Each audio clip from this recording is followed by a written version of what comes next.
Bismillahirrahmanirrahim. Assalamualaikum warahmatullahi wabarakatuh. Alhamdulillahi wa kafa. Wassalatu wassalamu ala rasulihil mustafa wa ala alihi wa sahbihi wa man iktafa, amma ba'd.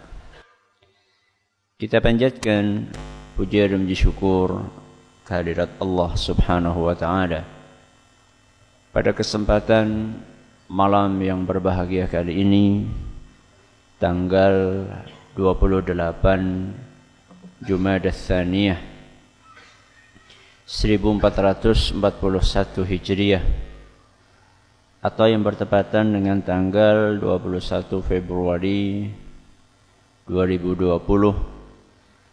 Kita masih kembali diberi kekuatan, kesehatan, hidayah serta taufik dari Allah Jalla wa'ala, sehingga kita bisa kembali menghadiri pengajian rutin untuk membahas adab dan akhlak di dalam Islam yang diambil dari kitab Bulughul Maram, Kitabul Jami', yang ditulis oleh Imam Al-Hafidh Ibn Hajar Al-Asqalani rahimahullah. Kita berharap semoga Allah Azza wa Jalla berkenan untuk melimpahkan kepada kita semuanya ilmu yang bermanfaat, sehingga bisa kita amalkan sebagai bekal untuk menghadap kepada Allah Jalla wa Ala. Allahumma amin. Salam dan salam semoga senantiasa tercurahkan kepada junjungan kita Nabi Agung Muhammad sallallahu alaihi wasallam, kepada keluarganya, sahabatnya, dan umatnya yang setia mengikuti tuntunannya hingga di akhir nanti. Para hadirin dan hadirat sekalian yang kami hormati, dan juga segenap pendengar serta pemirsa yang mudah-mudahan senantiasa dirahmati oleh Allah Azza wa Jalla. Pada pertemuan yang lalu kita telah mengawali pembahasan tentang hadis nomor berapa? 41.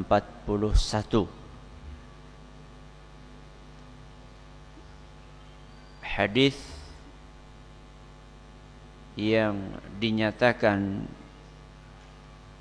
oleh Imam Al-Baihaqi bahwa yang benar itu adalah ungkapannya siapa?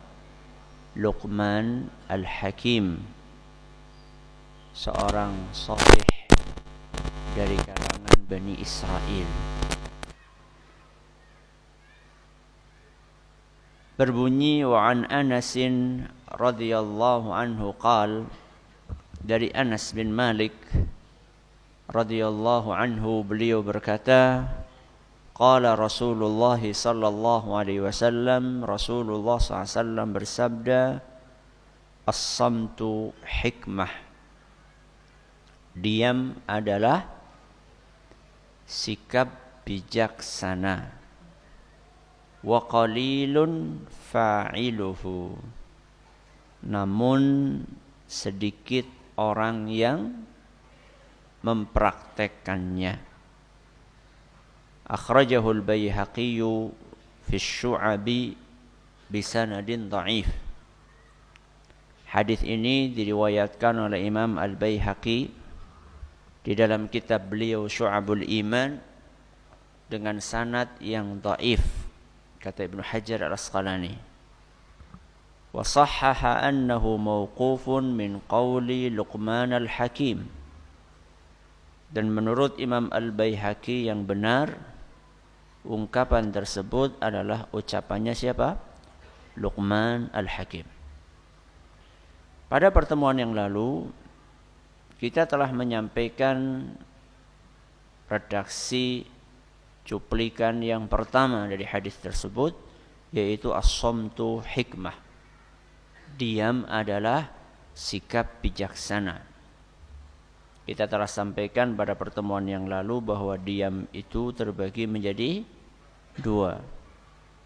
Ada diam yang positif, ada diam yang negatif. Yang dimaksud oleh Luqman Al-Hakim, diam adalah sikap bijak, adalah diam yang positif.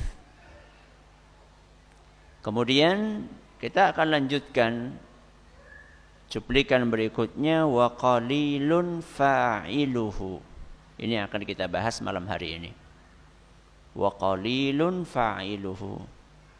Namun walaupun diam itu sikap bijaksana, ternyata yang mempraktekannya itu sedikit atau banyak? Sedikit. Padahal diam itu sikap bijaksana. Kenapa cuma sedikit yang mempraktekannya? Karena diam itu gampang atau susah? Diam gampang atau susah? Susah. Kenapa susah?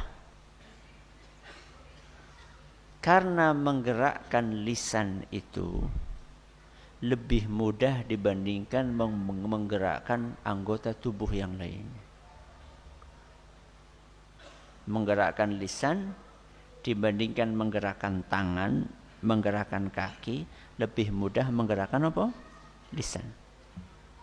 Makanya ada ungkapan apa? Lidah tak bertulang. Gampang banget menggerakkannya. Bukan hanya gampang menggerakkannya, enak menggerakkannya. Sudah gampang, enak pula. Kenapa enak? Kenapa enak? Syahwat. Syahwat? Ya. Syahwat itu kan enak. Jadi ketika kita mendengar kata syahwat itu identiknya apa? Zina. Ya, kemaluan. Perut, makanan. Ternyata syahwat itu tidak melulu identik dengan berzina, hubungan seksual. Tidak hanya identik dengan makan enak, minum enak, tapi syahwat juga identik dengan lisan. Ngomong itu enak. Makanya kalau sudah ngerumpi, betah berjam-jam. Ibu-ibu kalau lagi ngendong nengone siapa? Tanggane, Masya Allah, bisa berjam-jam. Padahal lu masak urung mateng, ngumbahi urung rampung, bersih-bersih rumah belum kelar. Ya. Syahwat. Ngomong itu syahwat. Sehingga wajar seandainya orang yang mempraktekkan diam itu lebih sedikit. Yang sedikit itulah orang-orang yang bijaksana. Jadi orang bijaksana itu sedikit atau banyak? Sedikit. Kalau banyak, bijaksana itu murah. Kullu syai'in idza kathura rakhusa. Segala sesuatu kalau banyak itu jadi apa? Murah. Buah naga. Ketika sedikit harganya mahal. Ketika banyak gompan wedus. Bahkan ada yang dibuang. Sikap bijak itu mahal. Kenapa? Karena sedikit yang mempraktekannya. Tidak banyak orang yang bijak. Orang yang bijak, dia akan lebih banyak diam. Kenapa? Karena dia tahu setiap kalimat yang diucapkan itu ada konsekuensinya. Itu yang membuat orang bijak lebih sering diam dibanding berbicara. Orang kakean ngomong. Ya. Dia tahu bahwa dengan satu kata orang bisa keluar dari Islam. Dengan satu kata. Sebaliknya, dengan satu kata orang bisa masuk ke dalam Islam. Hanya dengan satu kata. Apa perkataan yang mengeluarkan orang dari Islam? Perkataan kufur. Perkataan syirik. Seorang muslim bisa keluar dari Islam gara-gara satu ungkapan. Wa inna rajula la yatakallamu bi kalimatin ma yulqi laha balan yahwi biha fin nar ab'ada ma bainal masyriqi wal maghrib. Kata Nabi SAW, kadang-kadang ada orang mengeluarkan satu kalimat dia tidak sadar resikonya. Ternyata akibatnya akan menjebloskan dia ke dalam neraka jahanam yang dalamnya sejarak antara ujung timur dunia sampai barat dunia. Cuma gara-gara apa? Satu kalimat. Tapi dengan satu kalimat itu juga ada orang non-muslim bisa masuk ke dalam Islam. Apa kalimat itu? Syahadat. Baru tadi dia bukan saudara kita seagama. Begitu mengucapkan dua kalimat syahadat, langsung menjadi saudara kita. Dengan satu kalimat.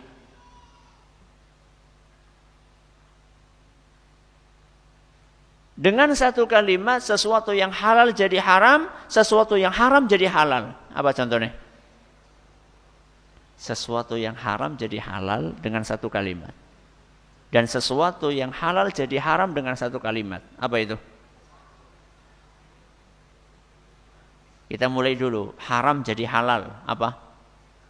Qabiltu. Apa qabiltu? Saya terima nikahnya. Dengan satu kalimat. Langsung sing kanan kirinya apa? Sah. Gue bisa gue temenan gue. Tapi ya aja langsung pas gue. Orang member temen. Walaupun sudah apa? Halal. Sudah halal. Awalnya haram. Tapi sebaliknya. Dengan satu kata yang halal jadi apa? Haram. Apa itu? Talak. Jadi di dalam agama kita, omongan, ucapan, kalimat, itu ada resikonya. Makanya manusia-manusia yang bijak, dia akan lebih sering diam. Karena dia tahu satu kata bisa mengantarkan ke surga atau mengantarkan ke neraka. Dia ingat terus itu kata-kata itu.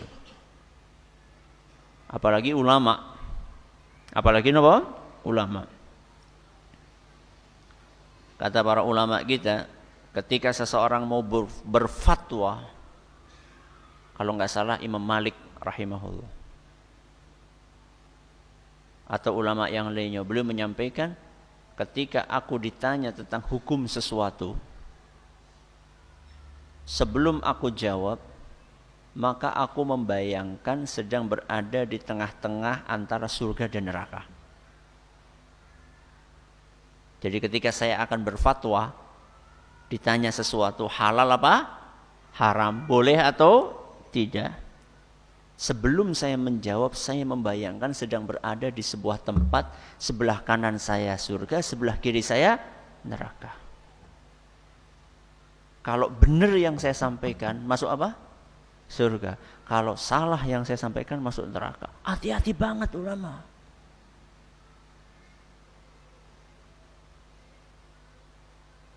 Jadi mengukur keulamaan seseorang itu bukan dengan lantang atau tidaknya, lancar atau tidaknya dia untuk menjawab fatwa atau memberikan fatwa. Banyak orang-orang yang lantang tapi keliru. Seluruh pertanyaan dijawab dengan suara yang lantang. Halal, haram, boleh, tidak. Kabeh dijawab. Nek bener, iya nek bener. Masalahnya sering kita temukan di layar kaca. Gampang banget untuk menjawab halal, haram. Tapi ternyata salah. Bahaya.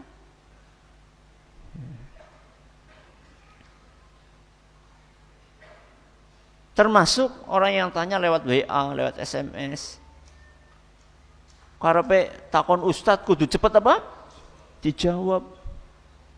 Enggak mudah. Ya. Ustad sombong. Ya.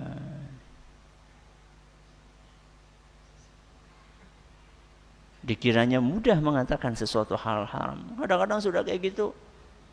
Minta tolong dijelaskan sejelas-jelasnya. Insyaallah. Ya. Tidak mudah. Berbicara tidak mudah, apalagi berbicara tentang masalah agama.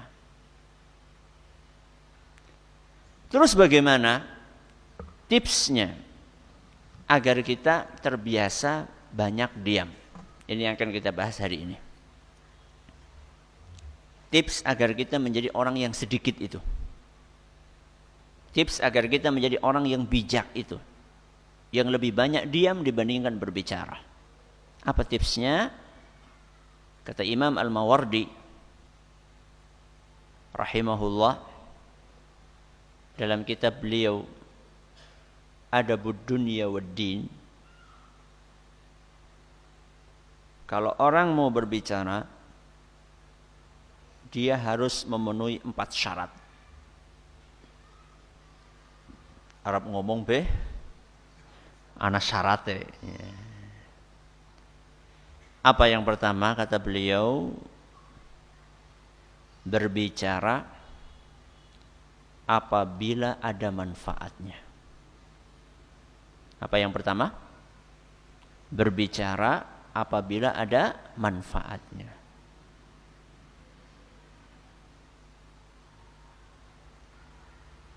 Ini adalah tips yang pertama untuk mengurangi bicara. Sebelum orang berbicara, maka dia pikirkan apakah omongan saya ini ada manfaatnya atau tidak. Manfaat duniawi maupun manfaat apa? Ukhrawi. Manfaat untuk diri sendiri maupun manfaat untuk orang lain. Kalau ternyata setelah ditimbang-timbang enggak ada manfaatnya, maka lebih baik nopo? Diam. Ada seseorang posting di grup WA. Perlu dikomentari apa enggak? Sebelum komentar itu pertimbangkan dulu. Ada sebuah artikel di sebuah situs online. Kemudian di situ boleh kita menulis komentar. Sebelum komentar ada manfaatnya enggak kalau mau komen?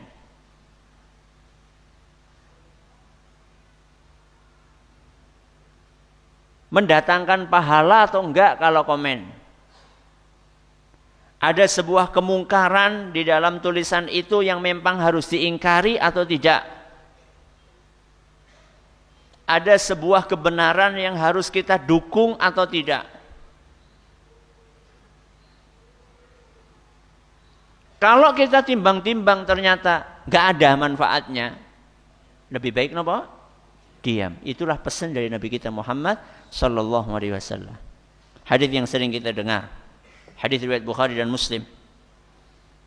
Man kana yu'minu billahi wal yaumil akhir falyaqul khairan aw liyasmut. Barang siapa yang beriman dengan Allah dan hari akhir, hendaklah dia berkata baik atau diam. Jadi kalau kita pertimbangkan, ini gak ada manfaatnya, diam.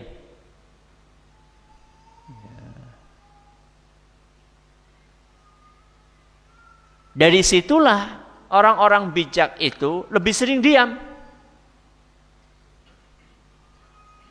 Karena ketika dia akan ngomong, mikir dulu. Dan orang yang tidak bijak adalah kebalikannya. Apa? Ngomong dulu baru mikir. Aku jadi ngomong kayak gini, keliru, telat mikir. Harusnya kapan? Tadi.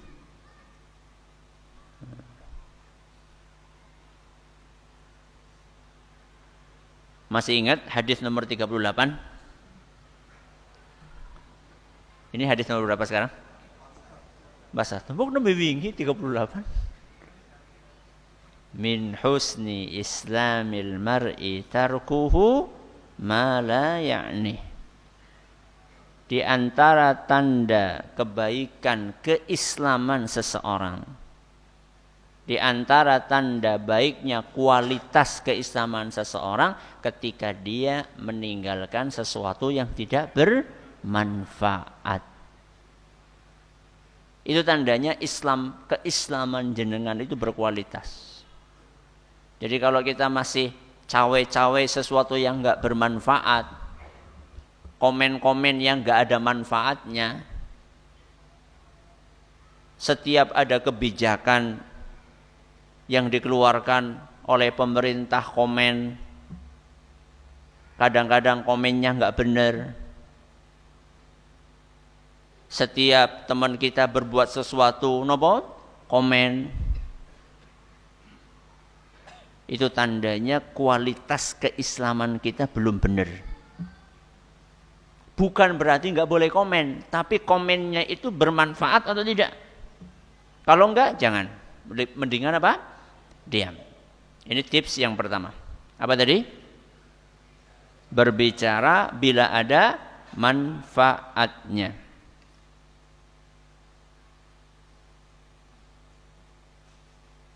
Pada suatu hari, dalam hadis yang diriwayatkan oleh Imam Abu Dawud, dan hadis ini dinyatakan hasan li ghairihi oleh Syekh Al-Albani, Rasulullah SAW sedang duduk-duduk dengan para sahabatnya. Di antara sahabat yang hadir adalah Abu Bakar As-Siddiq radhiyallahu anhu. Tengah mereka sedang duduk-duduk kayak gitu, tahu-tahu masuk orang lain tanpa babi bu langsung mencaci maki Abu Bakar As-Siddiq. Di hadapan siapa? Rasulullah SAW dan para sahabat yang lain.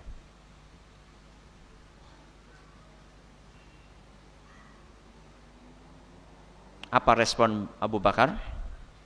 Diam. Diam. Orang tadi nggak puas. Dia caci maki lagi Abu Bakar untuk kedua kalinya. Apa respon Abu Bakar? Diam. Orang tersebut belum puas, dia caci maki Abu Bakar ketiga kalinya. Apa respon Abu Bakar? Balas. Abu Bakar membalas. Begitu Abu Bakar membalas, langsung Rasulullah SAW berdiri pergi dari majelis itu. Padahal dari tadi beliau duduk di situ.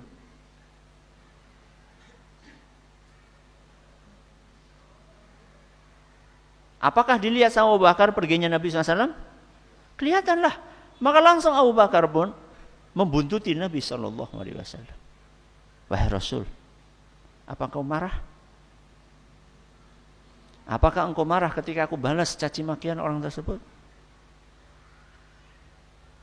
Apa jawaban Nabi sallallahu alaihi wasallam? Nazala malakun minas sama'i yukadzibuhu bima qala lak. Tadi ketika orang itu mencaci kamu, turun malaikat dari langit. Dan malaikat tersebut membantah caci makian orang itu. Mungkin dia menuduh kamu yang enggak-enggak, malaikat membantah. Bayangkan Abu Bakar dibela sama siapa? Malaikat. Ketika orang itu mengulang caciannya, malaikat masih bela kamu. Falamman tasarta alaih hadar. Ketika engkau balas cacian tersebut, setan datang. Falam akun li ajlisa idza waqa'a syaitan, dan aku tidak mau satu majelis dengan setan.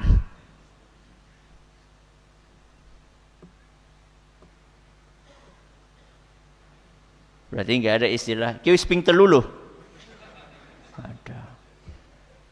Sabar itu enggak ada batasnya.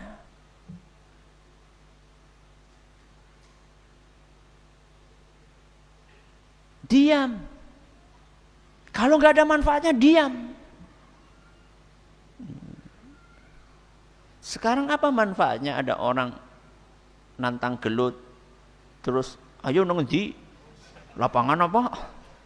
Apa manfaatnya?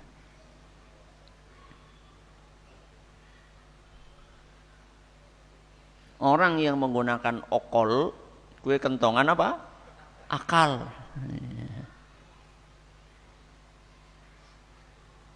Ngapain dilayani orang-orang seperti itu?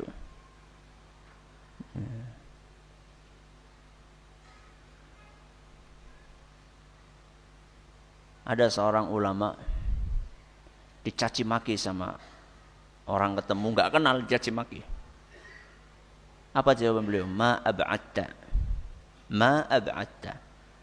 Ya kira-kira apa yang kamu caci maki itu ya adalah dalam diri saya. Mirip-mirip gitulah. Selesai masalah.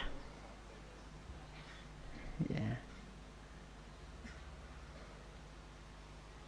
Ngapain direspon? Wa idza khatabahumul jahiluna qalu salama. Orang-orang yang beriman itu seandainya dicaci maki, disakiti oleh orang-orang yang jahil, maka dia akan mengatakan salama. Assalamualaikum. Pergi. Apaan di layani? Untuk apa? Ini yang pertama. Apa yang pertama? Berbicara bila ada manfaatnya. Yang kedua, memilih momen yang pas. Apa? Memilih momen yang pas.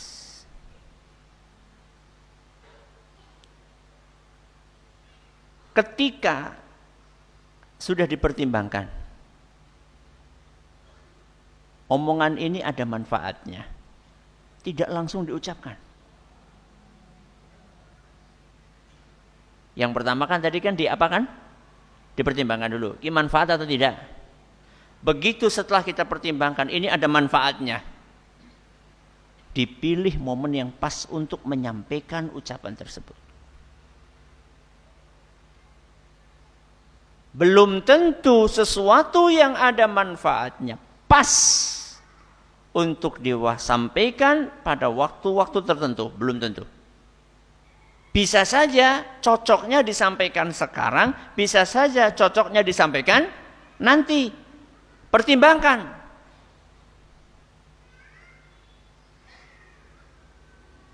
Dalam hadis yang diriwayatkan oleh Imam Bukhari dan Muslim, seorang sahabat Nabi SAW namanya Mu'adz bin Jabal. Sinten? Mu'adz bin Jabal. Beliau pernah dibonceng oleh Nabi kita Muhammad sallallahu alaihi wasallam di atas tunggangannya. Kemudian Nabi sallallahu alaihi wasallam menyampaikan sebuah hadis kepada Mu'adz. Kata Rasul SAW, "Ma min 'abdin yashhadu an la ilaha illallah wa anna Muhammadan 'abduhu wa rasuluhu illa harramahu Allahu 'alan nar." Wahai Mu'adz, siapapun yang mengucapkan dua kalimat syahadat, asyhadu an la ilaha illallah wa anna Muhammadan 'abduhu wa rasuluhu, pasti Allah akan haramkan tubuhnya dari neraka. Siapapun yang mengucapkan dua kalimat syahadat, pasti Allah haramkan tubuhnya dari neraka. Begitu mendengar jawaban seperti itu, begitu mendengar hadis Nabi SAW seperti itu, apa kata Mu'adz? Ya Rasulullah, afala ubashshirun nas, afala ukhbirun nasa fayastabshiru. Wahai Rasul, boleh enggak saya sampaikan hadis ini kepada orang lain agar mereka bahagia, agar mereka senang? Hadis tadi menyenangkan atau tidak? Menyenangkan atau tidak? Asal syahadat dilindungi dari neraka. Enak apa enggak? Enak banget. Saya senang banget wahai Nabi dengar hadis ini. Boleh enggak saya sampaikan kepada orang lain? Apa kata Nabi? Kata beliau, "Idzan yattakilu." Dalam hadis yang lain, la tubashshirhum. Wahai Mu'adz, jangan engkau sampaikan.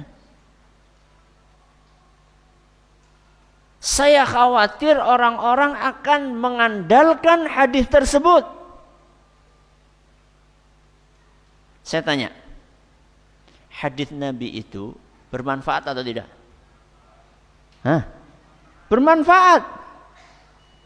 Kenapa oleh Nabi SAW nggak boleh disampaikan? Karena momennya nggak pas.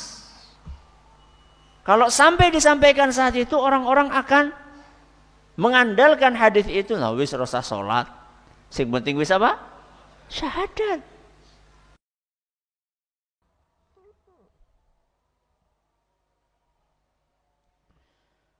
Alhamdulillahirrahmanirrahim. Wassalatu wassalamu ala nabiyina Muhammadin wa ala alihi wa sahbihi ajma'in wa ba'd. Setelah kita mempertimbangkan bahwa omongan kita itu ada manfaatnya, maka kita harus mempertimbangkan dan mencari momennya. Sebagaimana yang tadi dicontohkan oleh Nabi kita Muhammad sallallahu alaihi wasallam. Dalam keseharian kita pun perlu memperhatikan itu. Sering terjadi masalah rumah tangga. Salah satu sebabnya adalah karena momen menyampaikan sesuatu tidak pas. Yang dipermasalahkan bukan kontennya, tapi apa? Momennya. Gak pas momennya. Seorang istri banyak ngeluh kepada suaminya ketika suaminya baru pulang dari kerja. Anda berhak, wahai istri, untuk menyampaikan masalah yang Anda hadapi kepada suami Anda. Guna mencari solusi, Anda berhak. Tapi cari apa? Momen yang pas. Sebagaimana suami juga berhak, bahkan punya kewajiban untuk menasehati istrinya, tapi cari momen yang pas.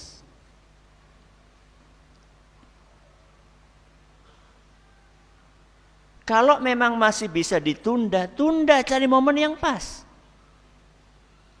Istri lagi datang bulan. Biasanya kalau wanita lagi datang bulan apa? Uring-uringan, sensitif. Karena memang dia merasa fisiknya nggak enak.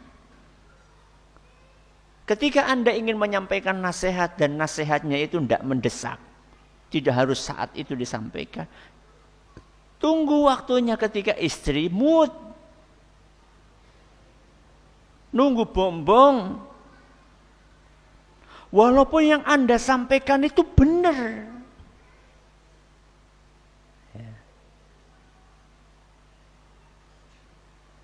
Anda tanya kepada jamaah pengajian di samping Anda. Tanya sesuatu yang bermanfaat. Tanya tentang judul pengajian besok. Bagus atau tidak?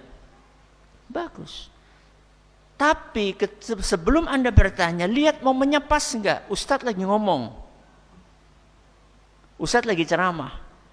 Kok Anda berdua ngobrol sendiri? Walaupun obrolannya apa? Baik, enggak pas. Ya.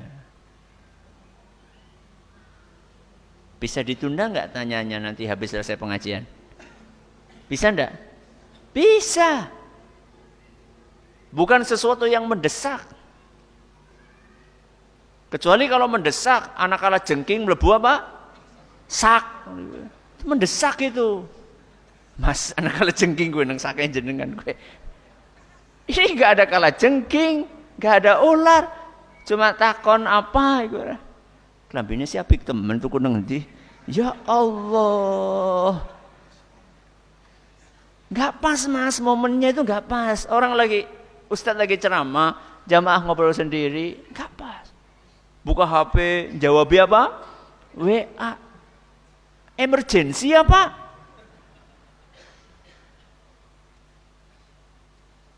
Apa yang kedua? Memilih momen yang pas. Yang ketiga, setelah ketemu momennya, yang ketiga adalah berbicaralah sesuai kebutuhan. Kenapa? Berbicaralah sesuai kebutuhan. Kalau cukup satu kata, ya wes, satu kata. Kalau cukupnya 10 kata, ya 10 kata.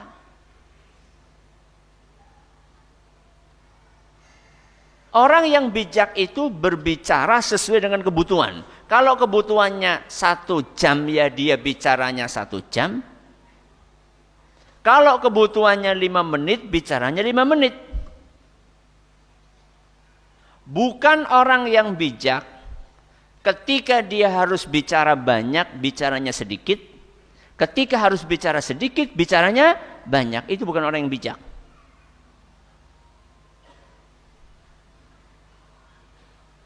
Jadi jangan dipahami secukupnya, sesuai dengan kebutuhan itu apa-apa 1 kata. Bukan.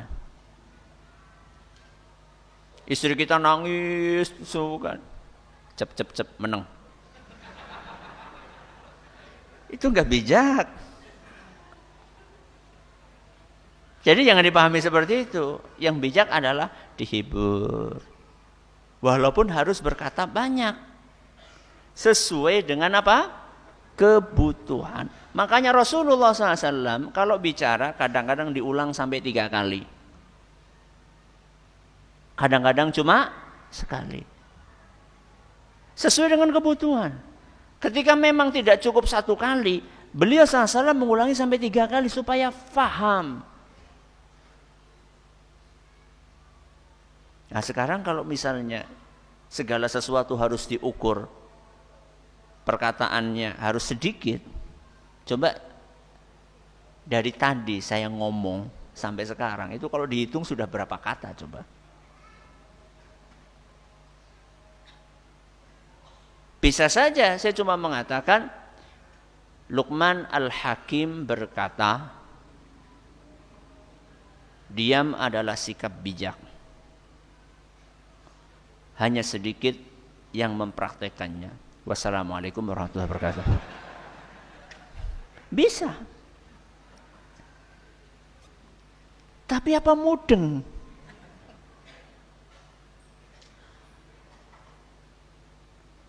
Kita perpanjang, kita jabarkan sampai 2 pertemuan. Supaya apa? Supaya bisa dipahami. Jadi orang yang bijaksana adalah orang yang berbicara sesuai dengan apa? Kebutuhan.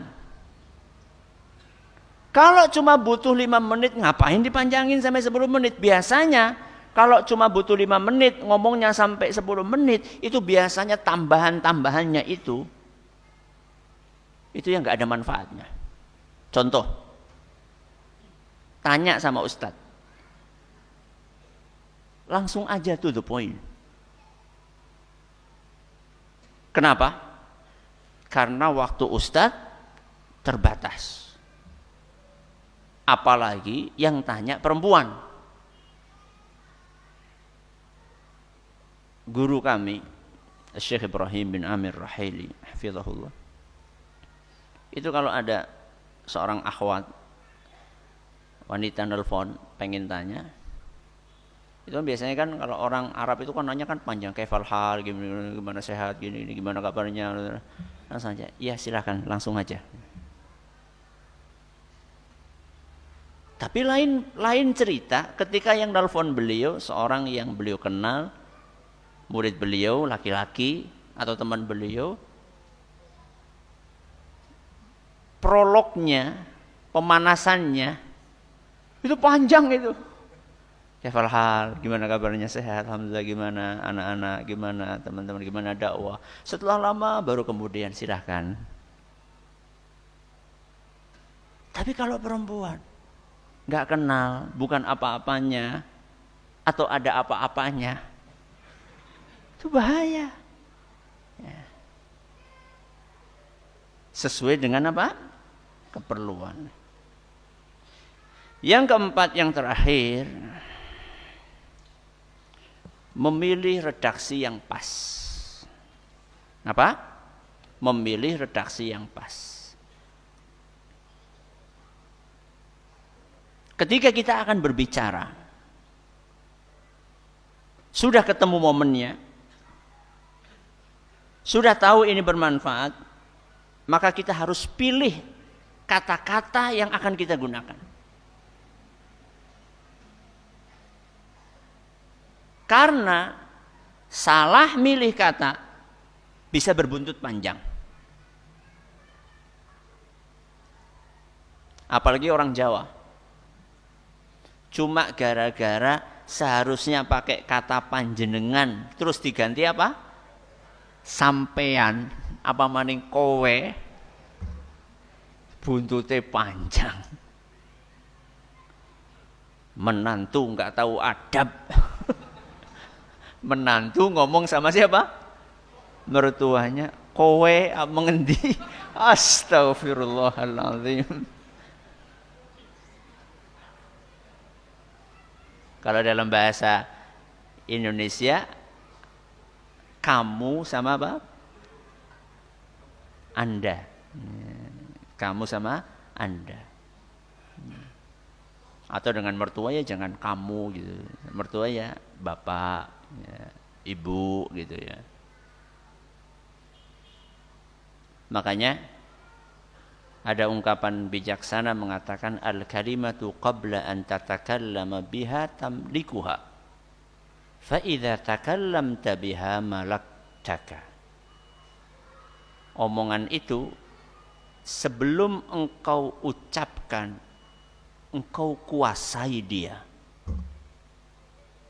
Begitu engkau ucapkan, dia menguasaimu.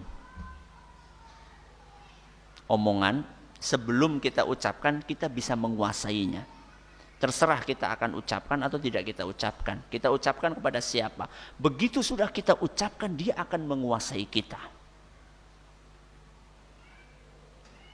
Makanya banyak orang dilaporkan karena pencemaran nama baik. Sudah ngomong.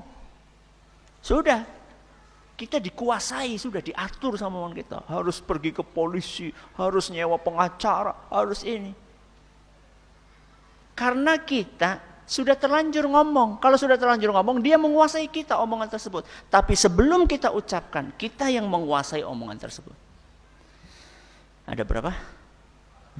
Apa yang pertama? Berbicara bila ada manfaatnya. Yang kedua?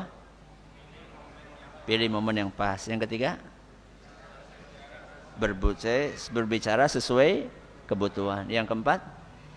Pilihlah redaksi yang baik. Mudah-mudahan bisa menjadi tips kita untuk memperbanyak diam yang jelek, yang negatif. Terima kasih atas perhatian. Mohon maaf segala kurangnya. Kita tutup dengan membaca Subhanakallahumma wa bihamdika asyhadu an la ilaha illa anta astaghfiruka wa atubu ilaik. Assalamualaikum warahmatullahi wabarakatuh.